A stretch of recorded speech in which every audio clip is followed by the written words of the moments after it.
Hi again. Just as a postscript to all the stuff about Gary Moore's Back in the Streets, which, as you can probably tell by the fact that I'm wearing different t-shirts, took me 2 days to do. I thought I'd do just a little bit of some of Gary's licks. Now, when you go down that road of, oh yeah, Jeff Beck, he goes,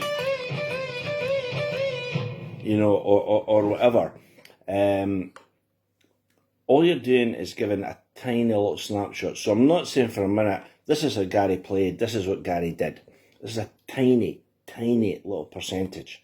Because, there's a Gary of Awful Lot of Women, then there's a Gary of Down to You, then there's a Gary of Rest in Peace, then there's a Gary of I Have a Dream.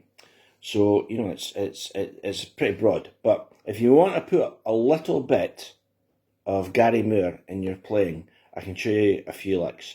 And if you know these already, then you already will have a bit of Gary in your playing. If not, I hope these are helpful.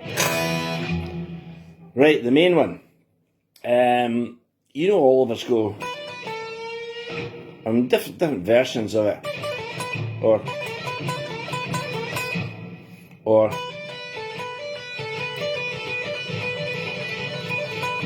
right. Gary played that with a flat 5, so it becomes, and a lot of times you'll hear Gary go. Sometimes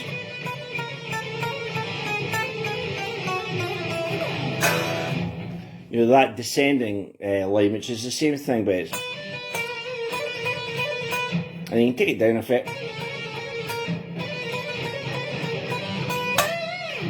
Usually ended with one of them, right? Here's an interesting fun fact.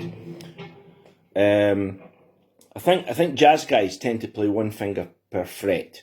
So if it's a span of 4 frets, they would do that. Rock guys, I'm not a jazz guy at all. It's not really my thing. But rock guys, and I am a rock guy, we tend to play that with their first and third finger, like that kind of thing, right? Now, if you watch Gary play that, he obviously figured out those licks with his first 2 fingers. So unbelievably, it's hurting my fingers just to do that. That lick that most of us would go, or Gary would play like that. I'll take my other 2 out of the way so you can see it. Right? So that means that he would play like that.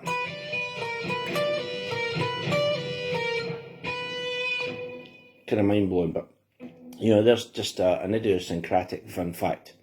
When he played that lick, he would sometimes then go down in a chromatic line, down an octave, and I think this utilises what people call the blues scale, and as I always say, I have no idea why people call that the blues scale. But after you'd get that. So I'm playing off the G, then to the E, go down the 5-note scale, but put in the flat 5. And he quite often played that with a squeal.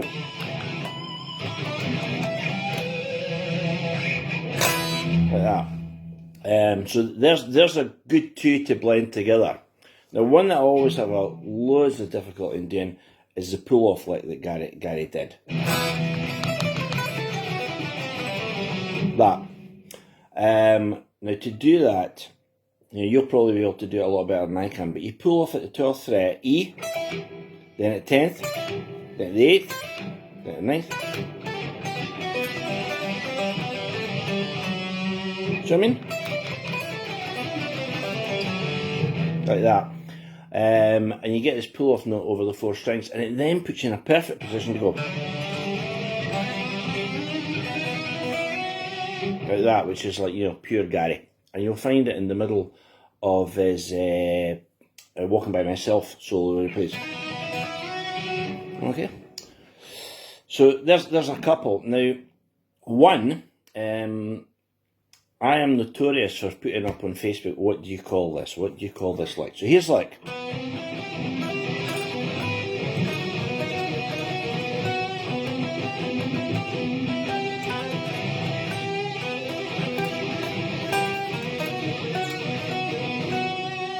I didn't play that very well. There. It's one phrase with 4 notes.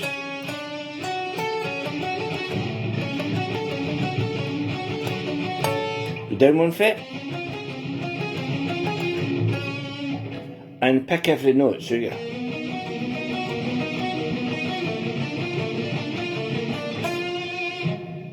in modern times, I think I've referred to that as the Doug Aldrich lick. Certainly the Phil Collen lick, you know, in Def Leppard.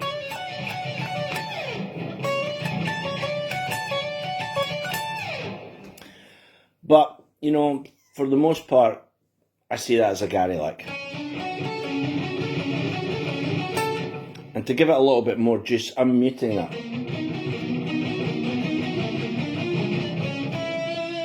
It may have been played first by Pat Thrall, who knows? But for me, that's a Gary Moore lick. So there's a few. That's the pull off, and the flat 5.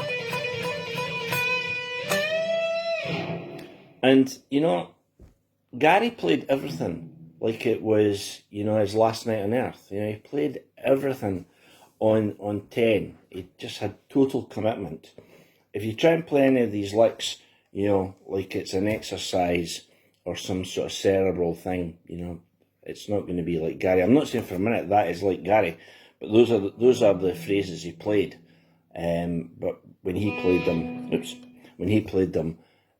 he nailed you to the back wall. So there's a few Gary licks, and I think it was 5 parts to do Back in the Streets. So, see you soon.